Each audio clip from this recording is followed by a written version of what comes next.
numbers, and what's ironic, the same exact ones when I started it yesterday. And so here we are again, 333. Everybody note that, okay? I had to take a few seconds and catch my bearings. I sincerely have been trying to walk my way through finishing and telling you guys everything about, moms. And it seems like every time I start, it gets really bad. I start with the tears, and it's hard. My mom was not my best friend. We weren't even close as mom and daughter. And yet, God, Lord knows I miss her. I miss my mama. And I love her. I love her so much. You guys are going to be so amazed as my stories continue on. And you find out more about me, more about my mom, and why we weren't, like the closest, and what things have happened, because I told you and I recapped a lot of stuff as to what went on and why. And I'm trying to keep recapping, keeping you up to date, because I take these breaks, or I take a moment to pause. I don't want those that are barely coming in not knowing where we're at, and I don't want us that are already in forgetting where we left off. So it's taking a minute, and sometimes I guess that's why people write, and they make books. This way they can read it back and forth all they want. But anyways, I just wanted to kind of get myself a little hyped up there, and maybe I can get through this little bit of this last part of discussing and sharing about my mom.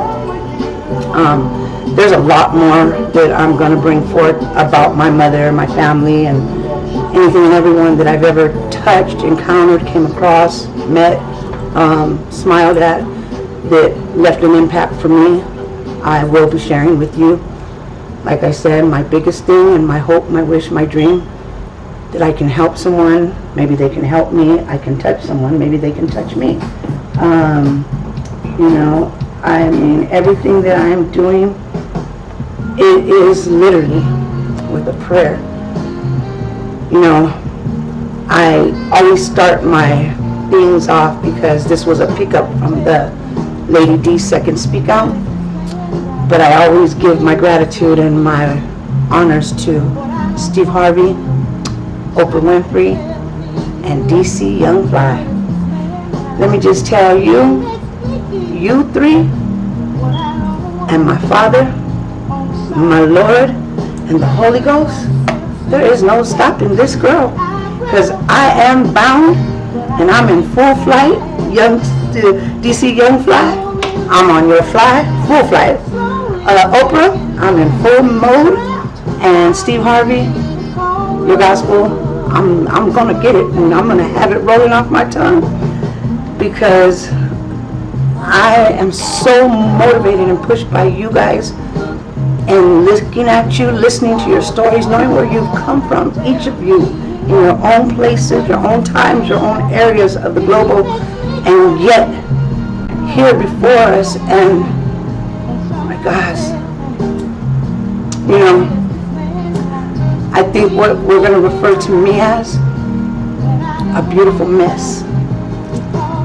I am what they call the most beautiful mess. And I'm not saying it being prideful, and definitely not conceited, because I'm not blind, and I'm definitely not dumb. I'm nobody's perfect looking anything. But I have a glow. And I know I do. And I have a gift. And it's not just a gift. It's a multitudes of gifts. And maybe that's probably why, sometimes when you guys call on God, you don't get a response, because my bad, he's working with me over here, Just thought I'd say that. I'm trying to get to that mom part. So we left off where I said that they had gave her those 6 months. They sent her home with nothing.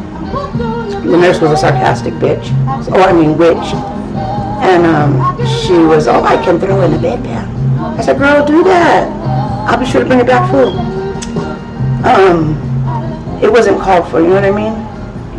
I've always felt like I don't care who you are, I don't care what you are, I don't care where you come from. Never forget where you started. Never forget what your name is, and you can change it to 100 different things, but what your God-given birth mother name was.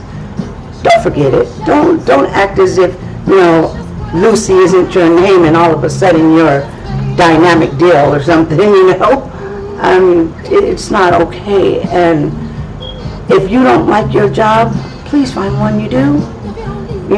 I met a multitude of people in jobs, and I think, all joking aside, because I've worked, my God, I have worked my buttons off, literally and, and hypothetically and everything else. But what I have come to know, and I'm honest with this, if you are not happy when you get up to go to work and you don't like what you got to go do and take care of, I hope you don't ever plan to, move up the chart on that job or anything else or get a raise or nothing like that, because you will never do it right. You will never do it good. You will just do it. That's it. Just do it. It'll never be more than that because you don't like it. But if you take a job that you like and you love, and you wake up vibrant in the morning before you can even splash water on your face because you're going to work and, dude, I love my job. Let me just get my butt, throw those clothes on. I'm going to get to work. My friend's going to be there. She's going to have coffee. This one's going to be, man, I love where I work. You will move up that chart and won't even know that you did, and let alone ask to, because you are doing phenomenal work based on the fact that it's something you wanted to do. It's something you love doing. So you do it beautifully. And you can't help but be noticed and shine, And so when I meet people, is where I'm going with this, whether you're behind the hamburger stand, taking the order, or you're the waitress wiping the table, or the busboy sweeping, or you're the nurse that's charting me in, you're the registered nurse, or you're the LVN, or you're the RN, or whatever, a nurse's assistant, an NA. If you didn't want to do that, and I know because I took a paramedic course and I went to Rio Hondo College because I wanted to be in medical, and I took my phlebotomy course and stuff, and I want you to know, they tell you every step of the way, every time you have a test and you're moving to the next chapter, okay, just so we touch grounds, you guys all understand that this job that you are taking, this career that you are working for, this certification, this bachelor's, this, what you're about to earn here, this job consists of you and hundreds and hundreds and hundreds and hundreds and hundreds and hundreds more to come through your time of being an employee there until you make it to another place, and then you got hundreds and hundreds and hundreds and more to come. So if you're not prepared or wanting or able to deal with the multitudes of race, ethnicity, languages, moods, females being on that time of the month, men being on that time of the month without having it, children that are going to be sassy, children that are going to be polite, children that are going to be rude, children that are going to have a mouth that you want to fix for their parents, then don't take this job, because that's what you're in for. And there is nothing anybody in this world can do to make this job better or easier, and they can't step in and say, abracadabra, this little boy's not going to talk to you like that no more. It doesn't work that way. Take a job that you want. I have not been employed for maybe the last 3 years, partially, off and on, because for the last, oh my gosh, I was 19, I'm 58, I'd say a good 39 years. The one employment that I do better than anything I've ever done, and I've worked at the original McDonald's, I worked at Wendy's, I worked at KFC, I worked at Angelica's Linen, I worked at Sears and Roebuck's, I worked there doing packing for Christmas wrapping and stuff. I did the Christmas unloading, I worked on the dock, I helped out, I was a door girl, I worked at Mervyn's, I had a multitude. I was a Candy Girl striker. I did take medical, went to college. These are just a drop of the thing to give you a little bit more about me. Also, I went into entertainment.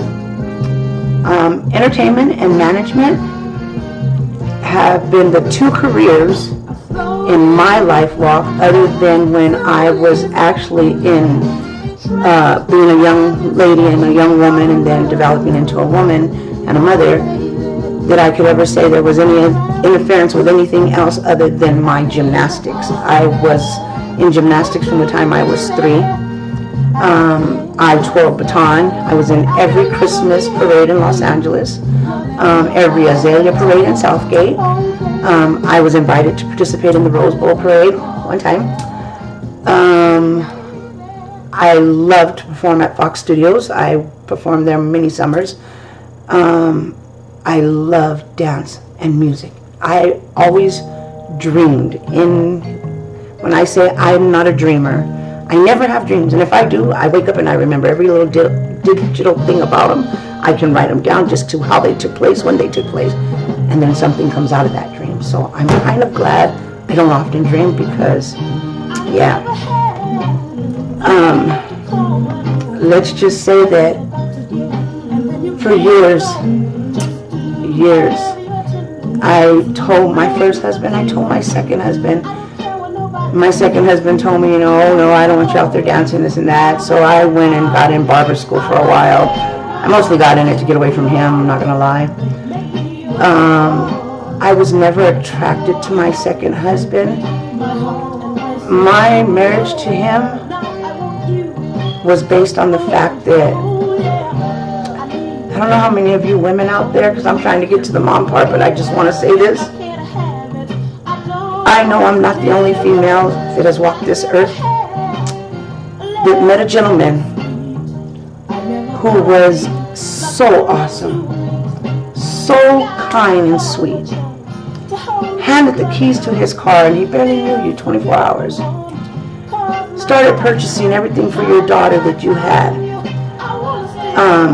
Rented you a place. Helped you get away from your abusive first husband. And, my dad always told me, vieja, con cuidado. And I would tell him, I know, Dad. No, you don't. I'm a man. You know what I know? Is we put on sheep clothing, and we are good. We look better than the sheep that aren't in the clothing.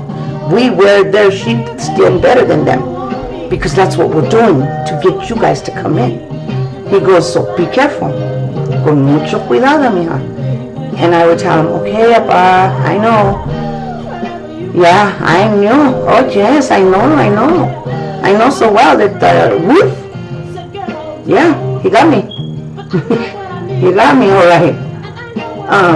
Every kind gesture that he ever had performed or did, yeah, I knew.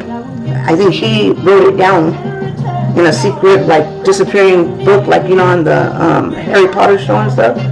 And the Hogwarts home, the stairs come in and they go out. I think he had everything he ever did on an arm, and it faded in and out or something.